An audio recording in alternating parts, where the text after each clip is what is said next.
안녕하세요. 17학번 박지헌이라고 합니다. 이번 프로젝트에서는 심층 강화학습을 이용한 주식 투자 로봇을 만들었습니다. 도움을 주신 김재환 교수님께 감사의 말씀 드립니다. 이번 프로젝트의 목차입니다. 먼저 프로젝트에서 어떤 것을 했는지 말씀드리고 강화학습이나 심층 강화학습에 대해서 간략하게 설명드리고 어떤 식으로 학습을 진행시켰는지 그리고 심층 인공신경망은 어떤 식으로 구성이 되었는지 등을 말씀드리겠습니다. 최종적으로는 본 프로젝트에서 학습된 모델의 성능을 비교하고 그리고 가설 검증까지 진행하도록 하겠습니다. 먼저 이번 프로젝트에서의 소개를 진행하겠습니다. 우선 인공지능을 주식 데이터를 예측하는 데 사용하는 이유에 대해서 말씀드리겠습니다. 전통적인 시계열 데이터 예측 모형으로는 대표적으로 아리마와 같은 것이 있습니다. 이 아리마 같은 것은 시계열 데이터에 대해서 선형적인 모형을 먼저 시도를 한 다음에 그 모형에 대한 모수를 추정하는 식으로 모형을 설정하고 해당 모형을 통해서 시계열 데이터를 예측하게 됩니다. 반면에 인공지능 같은 경우에는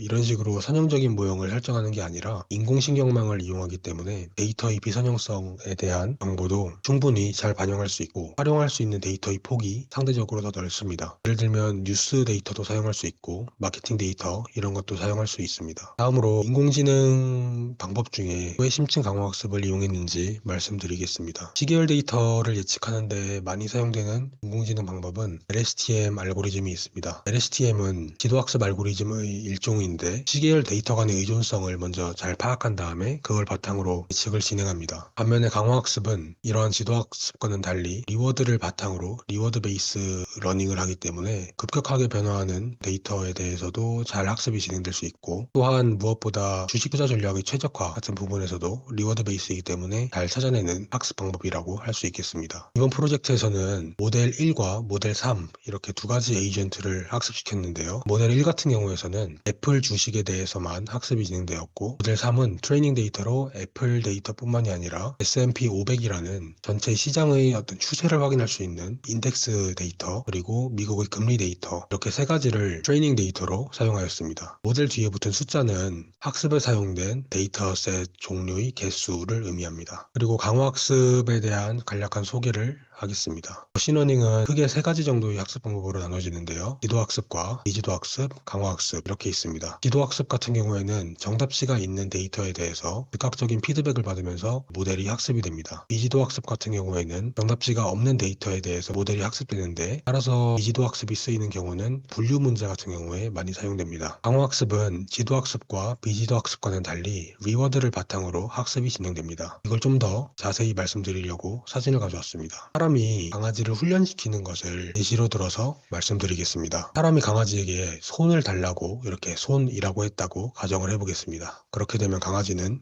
손을 줄 수도 있고 아니면은 손을 살짝 올릴 수도 있고 아니면 아예 엎드릴 수도 있습니다. 이때 이런 행동을 하는 주체를 에이전트라고 하며 이런 행동을 액션이라고 합니다. 그리고 사람이 손이라고 말을 했을 때 이 손에 대한 이 행동과 이 목소리를 듣는 것은 강아지의 귀나 눈이 될 것입니다. 이 부분을 observation이라고 합니다. 그리고 이런 것을 제시해 주는 것을 environment라고 환경이라고 하고 그리고 강아지가 만약에 손을 달라고 했는데 안 하게 된다면은 마이너스 리워드를 주고 만약에 손을 달라고 했는데 손을 살짝 들어 올린다면 바람직한 행동을 한 것이기 때문에 플러스 리워드를 주고 강아지가 실제로 손을 준다면은 조금 더 큰 리워드를 주는 방식으로 이 강아지가 훈련이 되는 것처럼 에이전트도 학습이 진행된다고 보시면 되겠습니다. 그렇다면 심층 강화학습이 무엇인지 설명을 간단하게 드리겠습니다. 강화학습의 어떤 라이프 사이클 그림인데 이 과정은 학습에 필요한 데이터를 수집하는 단계입니다. 그래서 만약에 에이전트가 어떤 행동을 하게 된다면 환경은 그 행동에 걸맞는 리워드를 주고 그 다음에 환경에 대한 상태를 에이전트에게 전달하게 됩니다. 이런 식으로 학습 데이터가 충분히 쌓이게 되면 심층 강화학습에서는 이 데이터를 이용해서 보상의 총합에 대한 최대치를 최대화시키는 방향으로 인공신경망을 학습시키게 됩니다. 먼저 마르코브 디시전 프로세스라는 MDP가 있는데요. MDP 문제라는 것은 어떤 상태에서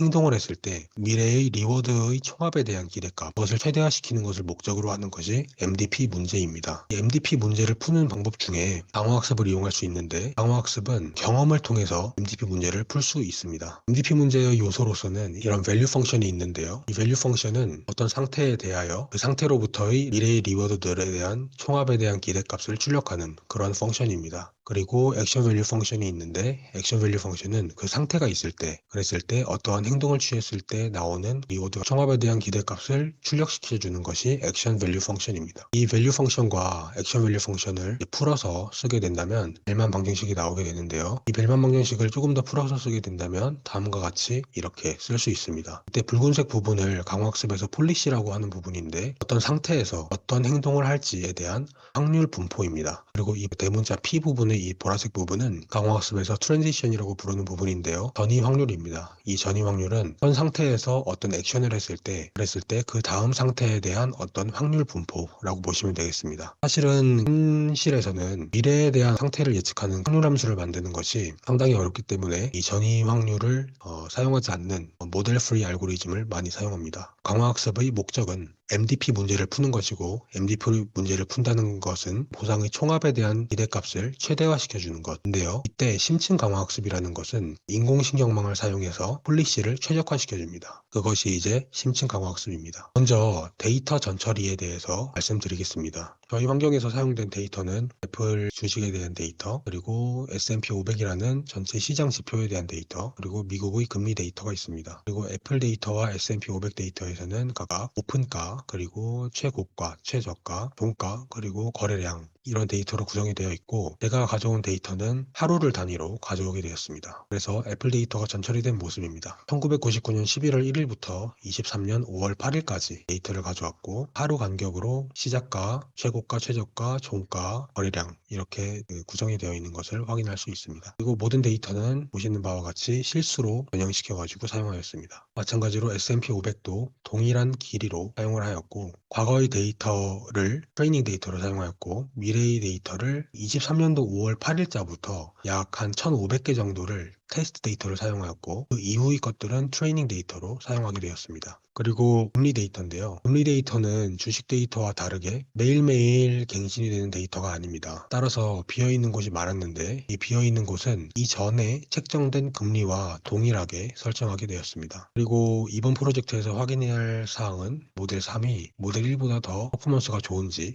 그리고 각각의 모델이 새로운 데이터에 대해서 얼마만큼의 이윤을 창출해낼 수 있는지도 살펴볼 것입니다. 강화학습의 구성 요소에 대해서 말씀드리고 이후의 슬라이드에서부터는 좀 더 자세하게 저희 프로젝트에서 어떻게 적용이 됐는지 말씀드리겠습니다. 먼저 옵서베이션은 좀 전에 말씀드린 강아지 눈과 귀와 코가 되는 그런 곳입니다. 그리고 에피소드와 스텝이라는 부분이 있는데 강아지 훈련 사례를 예로 들자면 훈련사가 손이라고 했을 때 강아지가 만약에 손을 서서히 들어 올렸다. 그렇게 되면 스텝이 증가하게 되는 것입니다. 근데 만약에 강아지가 앉았다. 그렇게 되면은 이건 실패하게 되는 것이므로 이제 실패하게 되면 에피소드는 종료됩니다. 즉 에피소드라는 것은 실패와 성공을 분기점으로 에피소드가 재시작되거나 에피소드가 계속 진행되거나 그렇게 되는 것이고요. 한 번의 에피소드 안에서 행동이 계속 진행되면 스텝의 수가 올라가는 그런 식으로 스텝의 의미를 받아들이면 되시겠습니다. 그리고 그런 행동에 대한 함수를 설정해 줘야 되고요. 리워드에 대한 함수도 설정해 줘야 되고 그리고 심층 강화학습을 수행하는 데 걸맞는 그런 알고리즘 선택 과정도 필요합니다. 먼저 옵서베이션을 보자면 이 밸런스는 처음에 에이전트에게 $10,000를 주식 계좌에 넣어줍니다. 그럼 에이전트는 그 $10,000를 통해서 투자를 진행하는데 그때 그 $10,000가 밸런스입니다. 주식 계좌의 잔고를 의미합니다. 그리고 페이오프는 에이전트가 행동을 함에 따라 받는 그런 보상을 페이오프라고 하였고 그리고 쉐어스는 보유하고 있는 현재 주식 개수 average purchase price는 구매한 주식의 평균 가격 그리고 판매한 주식의 전체 수량 그리고 판매했을 때 가격들의 총합 이런 것들을 이제 observation으로 설정하게 되었습니다. 그리고 observation space는 저희가 이제 observation을 설정하였으면 모델이 인식할 수 있을 정도의 크기로 observation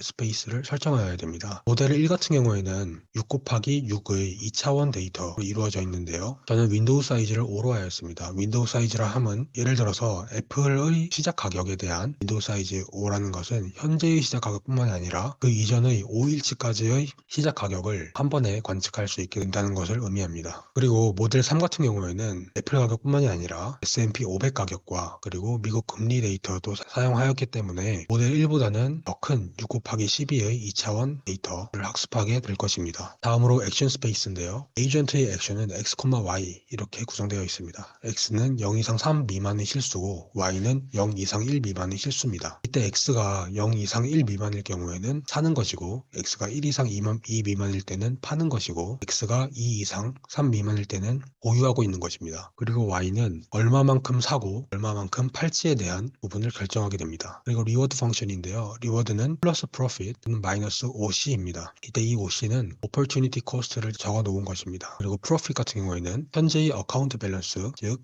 현재의 계좌에 들어있는 돈 플러스 현재 보유하고 있는 주식의 수량 곱하기 현재 주식 가격, 그것을 이제 더해준 다음에 거기서부터 초기에 저희가 10,000원을 줍니다. 10,000원만큼의 초기에 준 비용을 한 것, 그것이 프로핏이 됩니다. 따라서 이 프로핏이 양수가 될 수도 있고 음수가 될 수도 있는데, 양수인 경우에는 에피소드가 종료되지 않고 음수인 경우에는 리워드가 음수이기 때문에 에피소드가 종료되게 됩니다. 그리고 이 opportunity cost, 이 기회비용 같은 경우에는 에이전트가 아무런 행동도 하지 않을 때, 그때 current step이라는 것은 날짜의 개념이라고 보시면 되는데요. 날짜가 증가하면 할수록 이 기회비용은 증가할 것이기 때문에 그만큼을 마이너스 리워드로 주게 되는데, 이렇게 되면 에피소드도 마찬가지로 종료가 되게 됩니다. 다음으로 심층 강화학습 알고리즘을 선택한 것을 말씀드리겠습니다. 먼저 강화학습 알고리즘에서 저는 모델 프리를 선택하였는데요. 그 이유는 주식시장 같은 경우에는 미래의 가격이 어떻게 될지 예측하는 것이 불가능합니다. 따라서 전이 확률을 구하는 것이 불가능하기 때문에 모델 프리 강화학습 알고리즘을 선택하였고, 그 중에서 폴리시티 옵티마이제이션 알고리즘을 사용하였는데, 그 이유는 저희의 에이전트가 하는 행동이 연속적인 행동입니다. 고차원 데이터와 연속적인 행동에 대하여 안정성과 성능이 좋은 폴리시 옵티마이제이션을 사용하였고, PPO 알고리즘은 다른 알고리즘들보다 성능이 좋고 안정성이 수월하다는 것을 생각해서 PPO 알고리즘을 선택하게 되었습니다. PPO 알고리즘에 대해 간략히 말씀드리겠습니다. PPO 알고리즘이 적용된 것을 모식도로 나타낸 것인데, 여기서 제가 말씀드리고자 했던 부분은 액터 업데이트와 크리틱 업데이트, 이 부분입니다. 이게 액터 모델과 크리틱 모델로서 각각이 인공신경망이라고 보시면 되겠습니다. 그 인공신경망을 그림으로 보여드리겠습니다. 이것은 방금 모식도에 대한 수도코드고요. 액터 모델에 대한 인공신경망의 모습입니다. 먼저 observation 값이 들어가게 되면 액터 모델은 행동에 대한 확률을 출력하게 됩니다.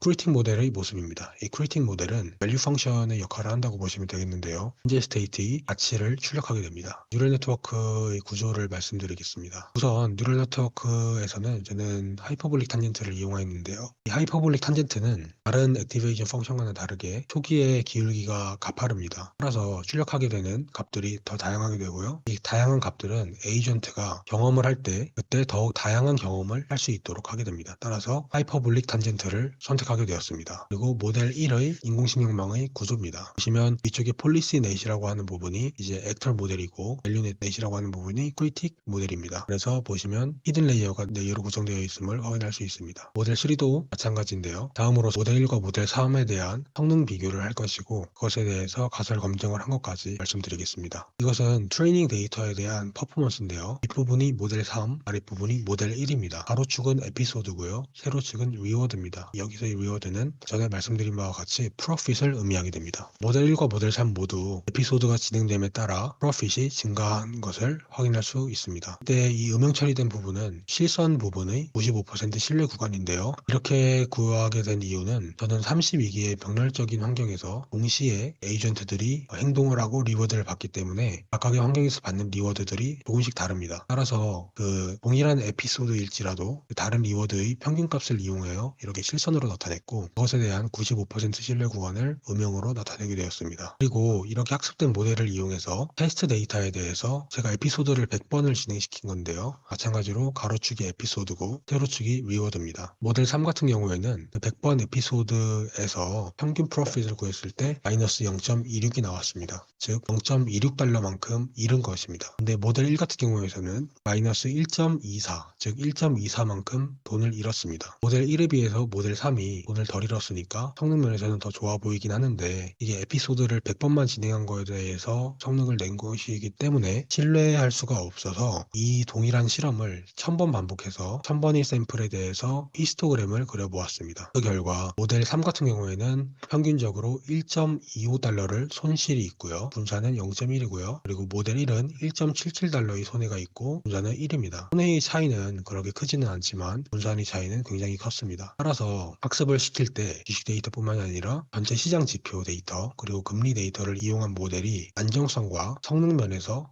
뛰어났다는 것을 확인할 수 있고요. 저는 여기서 추가적으로 해당 주식에 대한 호재나 악재 뉴스를 SVM 같은 모델을 이용하면 이진 분류를 할 수 있기 때문에 그러한 데이터를 이용해서 학습시킨다면 더 성능이 좋아지지 않을까 그런 생각이 있습니다. 그리고 여기서 성능이 좀 안 좋은 부분은 제가 1일 간격으로 데이터를 수집해서 데이터의 수가 부족했기 때문이 아닐까 싶습니다. 다음으로 이런 과정을 본웨이 아노바를 통해서 모델 성능에 차이가 있는지 확인한 결과 p-value는 0으로 의무가설이 기각돼서 차이가 있다는 것으로 증명이 되었고, 그리고 투 샘플 t 테스트를 통해서 어떤 모델이 더 좋은지를 확인한 결과 p-value는 0.0으로 의무가설이 기각돼서 모델 3이 더 성능이 좋다라는 결론을 내게 되었습니다. 표 마치겠습니다. 감사합니다.